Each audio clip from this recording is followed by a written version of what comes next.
This is the download from Sounds Profitable, the most important news from this week and why it matters to people in the business of podcasting. I'm Manuela Bedoya. And I'm Shreya Sharma, still coming to you from India, so ambient noise could range from a wedding procession to a vegetable vendor. This week we've got Sounds Profitable publishes brand safety and suitability study, Edison publishes top podcast networks by reach, Libsyn unveils November 2022 podcast advertising rates, Spotify unveils its top 5 podcasts in Wrapped, and Group M and Magna predict a durable ad market for next year. Let's get started. We begin today's show with something close to home. Yesterday, Sounds Profitable debuted its latest research project, Safe and Sound, the first ever study of brand safety and suitability from the listener's perspective. Quote, Safe and Sound surveyed a representative sample of 1,093 podcast listeners to find out what they consider offensive, what they are tolerant of, and how they view the brands that support podcast content when it pushes their boundaries. End quote. The study delivers a wide range of findings, ranging from bombshells like the idea political ads are unpopular with audiences regardless of political party, to taking the temperature of what audiences consider most offensive. Spoiler alert, people dislike racist language. That said, it looks like offensive content might not be as toxic to a podcast's overall image as initially assumed. When asked how they felt about brands that advertise or sponsor a podcast where a guest or host said something offensive or uncomfortable, an average of 30% of respondents said their feelings about the brands had not been changed. When presented with the situation of a podcast someone regularly enjoys having an uncomfortable or offensive episode, 49% of respondents said they would stop listening to that particular episode, but continue listening to the show in general, while 31% say they'd continue to listen to the outlier episode regardless. The data suggests podcast listening audiences take a more holistic approach to offensive content on podcasts they already have a relationship with. In general, listeners appear to not hold a single out-of-character episode against a podcast they're familiar with.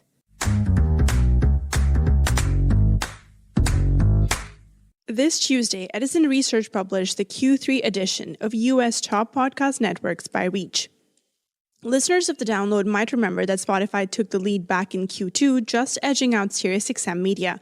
This last quarter, SiriusXM has overtaken Spotify and returned to the top, leaving the top 5 at SiriusXM Media, Spotify, iHeartRadio, Audio Boom, and NPR, with Wondery eyeing the top 5 from 6th place.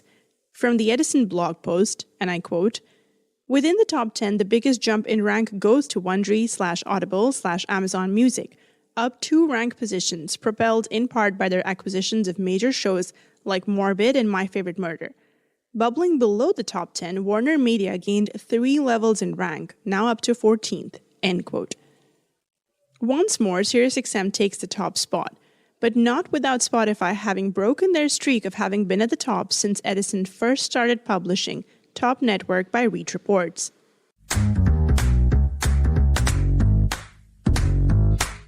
Continuing our unplanned theme of discussing data, let's take a moment to talk about CPM. Last Thursday, Libsyn published the November edition of their monthly CPM rate roundup from AdvertiseCast. Quote, the company releases the figures to empower the podcaster and advertiser communities to readily monitor market pricing and provide greater insight into podcast advertising as a monetization vehicle. The data is derived from actual sales data across AdvertiseCast's network of over 3,000 shows, including more than 225 exclusive podcasts. End quote. Rates are continuing to increase little by little.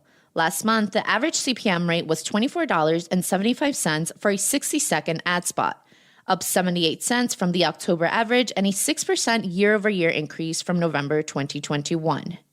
The report notes that the lower end of the spectrum contains fiction, television, and news content averaging in the low 20s. On the high side, however, a familiar face for listeners of the download. We've covered the meteoric rise of kids and family podcast content multiple times, and its popularity continues into this November. The top 4 highest earning categories in November are technology and health and fitness, tied for the third place at $26, Science at $27, and at the top of the leaderboard, Kids and Family at $28, over $3 higher than the industry average.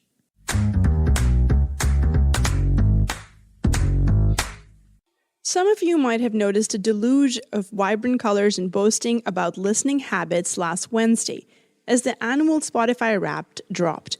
Kimiko McCoy, writing for Digiday last Thursday, explains how big this yearly info dump has become, and I quote, "It's an awareness campaign that utilizes user data to serve up users' favorite songs, albums, and podcasts to be shared across social media platforms via the app, engaging more than 120 million users last year, according to Spotify. This year, Spotify has launched its Wrapped presence in Roblox, with the goal of tapping into an even bigger audience," end quote. What originally started as a year-end recap in 2015 has grown to be a marketing event large enough to necessitate a custom presence in one of the most popular online games. Since entering the podcast space, Spotify has also begun publishing a podcast Wrapped. According to Ariel Shapiro in last week's issue of HotPod Insider, the top 5 podcasts on Spotify this year are, and in descending order, The Joe Rogan Experience, Call Her Daddy, Anything Goes with Emma Chamberlain, Caso 63 in all languages, and finally, Crime Junkie. This year, only 2 of the top 5 podcasts are not Spotify exclusives, though one of these 2 is set to become an exclusive early next year. Only the highly successful Crime Junkie breaks through the blockade of podcasts with strong Spotify ties. Shapiro attributes this to Spotify's ability to promote in-ecosystem properties like Caso 63 and its adaptation Case 63, while podcasts that release on multiple platforms have to deal with divided metrics. Anything Goes performs well on Spotify, but it doesn't necessarily translate to similar performance on Apple Podcasts. While it got 3rd place on Spotify for the year, Shapiro notes Chamberlain didn't make it to Edison Research's top 50 most listened to podcasts report for Q2. Here's a quick note from the newsletter that puts things into perspective. Quote, "The list therefore tells us more about Spotify's strategy than it does about the overall market," end quote.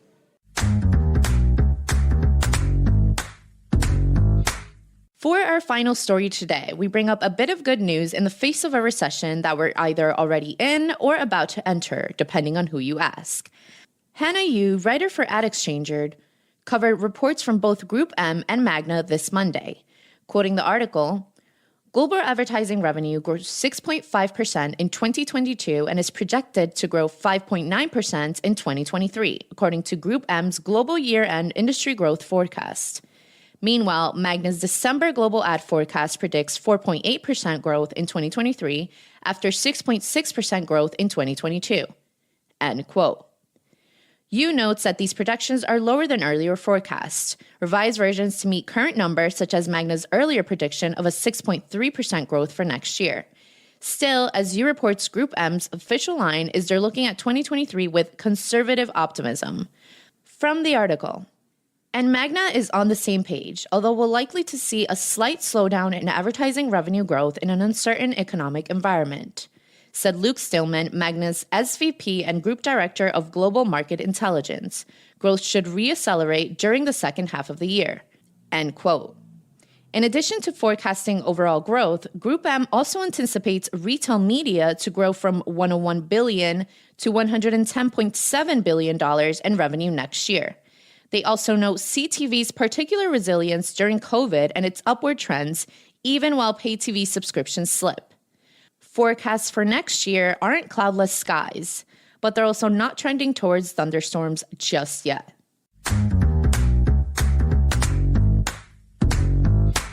Finally, it's time for our semi-regular roundup of articles we're calling Quick Hits. These are articles that didn't quite make the cut for today's episode, but are still worth including in your weekend reading. This week we've got What's Going On in Audio Advertising? Spotify Grows, Podcasts Go Global, and Radio is a Safe Bet by Ariel Feger for Insider Intelligence. A brief 3-point breakdown of insights into the state of audio advertising and predictions for the upcoming year. Raphonic analyzed its podcast database to share opportunities for podcasters on Patreon from last Thursday's issue of Inside Podcasting. A brief breakdown of Raphonic's blog post detailing their findings regarding podcasting on Patreon. Magellan AI taps Experian to improve attribution by Magellan AI. A brief press release explaining their new partnership with Experian to use the Experian Identity Graph to power attribution by Magellan AI. And that was The Download, brought to you by Sounds Profitable. Today's episode was built using Spooler and hosted on Triton Digital's Omni Studio. Find out more at spooler.fm and omnistudio.com. I know we went through today's stories fast, so be sure to check out the links to every article mentioned right in your podcast listening app or on soundsprofitable.com/thedownload. And thank you for sticking with us as we bring you the top stories you might have missed from the past week. I'm Manuela Bedoya. And I'm Shreya Sharma. Our producers are Brian Barletta, Gavin Gaddis, and Tom Webster. Special thanks to Omni Studio for hosting The Download. And as always, thank you to you for joining us. Robot? Download complete.